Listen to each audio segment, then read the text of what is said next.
Alrighty. Welcome back, Nick, on this Comic Corner Classic/Non-Classic. This is episode number 1496 and Doubleshot number 1390. Yep. Both these two getting really close. Next really big number. Alright, first one is a finale. Like in the case of the last one, basically a finale for Scott Snyder's one. This here is the finale for, believe it or not, the Blue Beetle Fourth Volume. This is Blue Beetle Volume 3, Road to Nowhere. This, of course, is written by Christopher Sabila, though he writes issues 14 to 18. The first issue in this trade, issue 13, is done by Keep Giving Jay the Minus. I thought 12 was the last issue. I kind of forgot what 13 was. Yes, the artwork in here is done by Scott Nolans and Tom Durank. The cover art is done by Tyler Kirkham and Tawa Mori, which, okay, that's quite good.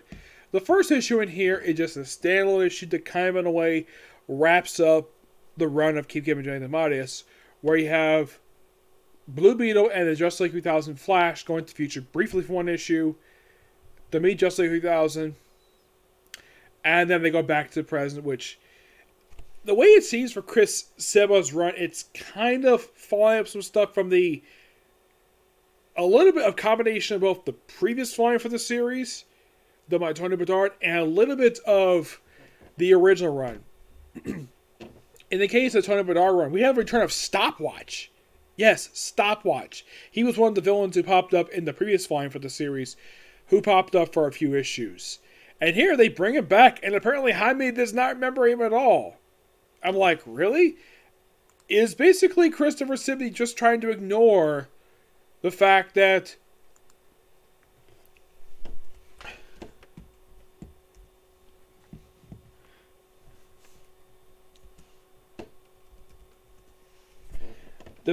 well, Blue Beetle's met this guy before. Yeah, for some reason they decided to ignore. Either that or it's a completely different character. It just kind of odd. Like, he pops up for 2 issues of the previous line for the series, and he pops up for 3 issues here, for issues 15 to 17. Yeah, I'm not really sure why. Well, we also have an issue. We also have a brief appearance by Brenda's aunt. Yes, Brenda's aunt does briefly appear for like 1 issue. La Dama. Yeah, she returns here. Somehow. It's not really explained how the heck that she came back. Because apparently she pops up in the previous volume for like the opening 5 issues, disappears, and I think she popped up next in Just Like 3001. I'm like, why the heck would she pop up in Just Like 3000?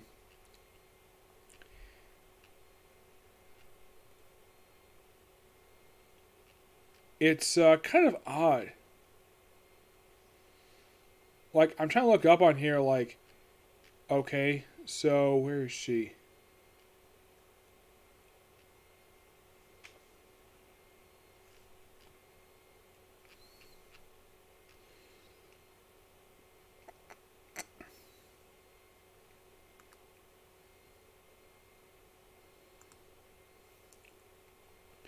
Okay, she apparently is Lady Strix in the backup feature for Just Like 2001. That is apparently who she is in this book. Yeah, so apparently after she appeared in that book, she appeared in Just Like 3000 for issues 8 through 12, and then she returned for Blue Beetle for just for issue 13, and of course the rebirth issue, and that's simply it for her. Yep. Just to acknowledge she's there. Yeah, just to acknowledge she's there. I don't really know why. It's kind of odd, to say the least, of why the heck she's even freaking here. Because my only guess is just to acknowledge the fact that she exists. Just to basically say, oh yeah, she's back for this 1 issue. And then you never see her again. Of course, you have the group going on like a road trip for an issue. Jaime finds out that Brenda and Paco are a couple. Apparently it's gone on for a while, though he reacts differently than he does in the original book. In the original book, he basically fully accepts this, no problem. Here, it's like he pulled out Tommy Wiseau, where he thinks everybody's against him. That's kind of weird to say the least. And we kind of have apparently Tracy 13 pop up in these issues.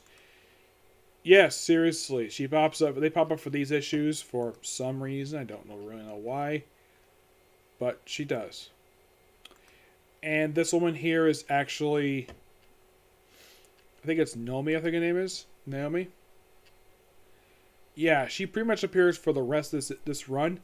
The final issue itself, which has nothing to do with Stopwatch, by the way, it kind of feels like the old Spanish issue from the second volume for the series. That's what it kind of seems like to me.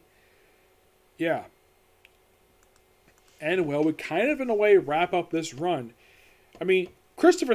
Now, the issue 13 is really good. But in the case of the final 5 issues of this run, it's a pretty decent follow-up to the original. It's not terrible, per se. It's pretty decent for what it is. Mm-hmm. And from what I can tell, Scott Nolan's does pretty much all the artwork for this whole run. You're probably thinking, really? He does the artwork for all the issues for Blue Beetle? Yeah, seriously, he does. He does every issue, including the Rebirth issue. Which, for a lot of books, that's quite strange. Even for DC, this is a rarity to see this. But yeah, he did all 18 issues. I'd say the finale for this book was, I'd say it was probably a pretty decent finale for this run. Yep. It definitely was. Now, my final thoughts on the entire Blue Beetle 4th volume. Yes, this is the 4th volume for the series. I pretty much now reviewed the original volume, which I reviewed that in the Showcase Presents Blue Beetle book, and now I've reviewed the 4th volume for the series. The 4th volume itself, pretty much in a way, mostly put as an apology for the previous volume for the series. And unlike the previous volume, the book was consistent. For 18 issues, it felt consistent. No characters were abruptly dropped, and no storylines were dropped, no setting was changed, nothing. In the case of Keith Giffen, Jay and the Modius, I think in the case of Keith Giffen, he just had a lot of fun with this book, especially since he's not exactly the guy who created Jaime Reyes. He was, however, the original writer of his first solo book. He was the original. He was one of the co-writers of the book, and then he left for the first few issues. I mean, you could say the book is a bit of nostalgia fest in a way. But, doesn't seem like that. Yeah. Alright, so, moving on to the Hellblazer, Volume 2, The Smokeless Fire. And also the final issues done by the original writer for the series. Yes. Yeah, do you know what Marvel's policy is? And this is a really dumb one. Where it leaves a book, hit that restart button. DC, keep the book going.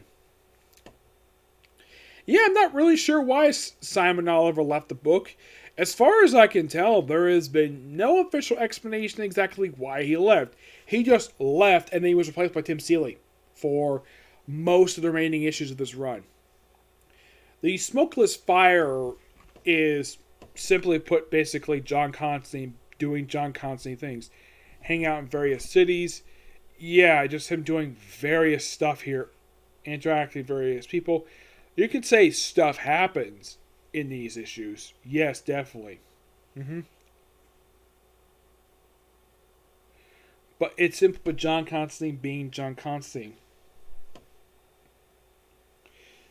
I mean, heck, there's a one woman here who looks like she wears her shirt open, exposing her cleavage. Yeah, this woman is apparently someone who actually is an acquaintance of John Constantine. Yep. Oh yeah, and John Constantine is a lucky guy. He's surrounded by a bunch of gorgeous women the whole entire run. Oh yes, definitely. Yep, and You can almost kind of say this feels like a road trip type of issues. Yep, and also dealing with, I don't know who this demon is. Yeah.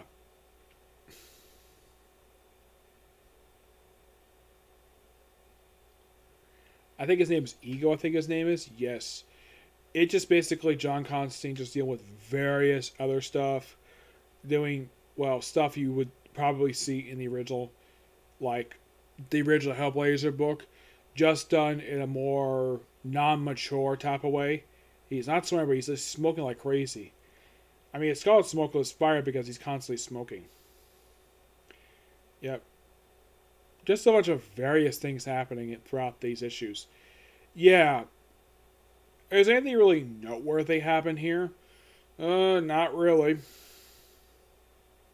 I mean, the book itself had a great start, and here it's just like, okay, it's got good artwork. The action happening here is fine.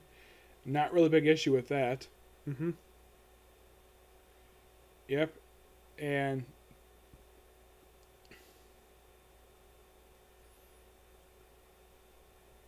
then he decides to basically go with Normandy. 2 months after the storyline ends, just go for a swim. And I think next says London. Yeah. Well, the book itself is pretty decent for what it is. I mean, the next story arc is a lot more interesting than this thing is. Yep, and I'm going to give basically this book roughly I'm going to give it an 8 out of 10. Yes. My final thoughts on Simon Oliver's run for the book. Great start, okay ending for the book. Yes, out of all the writers who wrote this particular series, Simon Oliver basically was the longest writer. Now, there's when this book changed writers. Excuse me. Unlike some books where it was announced that they would change writers, this book never did. It just changed writers to Tim Seeley for a few issues, and then off to a different writer for a few issues, and then hand back Tim Seeley for the rest of the run. That, in my opinion, is a terrible way to do a book. Like, you have the original writer leave for some reason. If I get a chance to meet Simon Oliver, I'm going to ask him, why did you leave this book? I mean, it kind of felt as though one could tell by reading, it felt as though he was just giving up with this book. He just basically just want to have random stuff happen. Now, does John Constantine run into his familiar faces like Papa Midnight? Nope. Or even Gary Lester? Nope. Nobody. It just basically John Constantine doing random things for 6 issues.